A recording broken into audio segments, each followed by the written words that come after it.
To the growing crisis in the West African nation of Mali now. Canada has agreed to get involved, but in a very limited way. We're sending one plane for 1 week to act as logistical support to the French military, which has launched a fierce campaign of airstrikes against al-Qaeda-linked insurgents.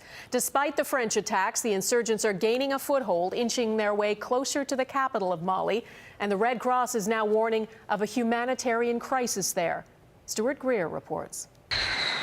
French jets intensified their bombing campaign today against Islamist militants, for the first time striking targets in central Mali. But that didn't stop insurgents from grabbing more territory, the town of Diabli, and effectively opening a second front only 400 kilometers from the capital, Bamako. A difficult situation remains in the west, said France's defense minister, where we have encountered extremely well-armed groups. France launched its military intervention in its former colony on Friday to help Mali's army drive back al-Qaeda rebels who had taken over the north and were marching on the capital.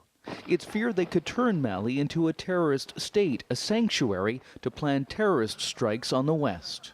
Faced with stubborn resistance, France's war cabinet has asked for help from its NATO allies.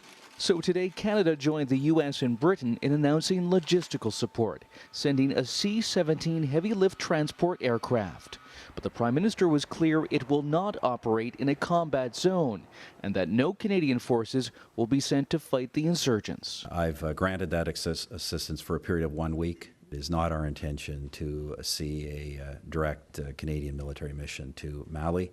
We ultimately believe that the burden of the responsibility for that has to be taken by African nations. Al-Qaeda rebels have enforced a strict form of Sharia law with public floggings and forced amputations in the north. Despite being pounded by airstrikes over the last 4 days, they vow to drag France into a drawn-out conflict like Afghanistan. I'm not sure that we shouldn't try and figure out first, where is this thing going?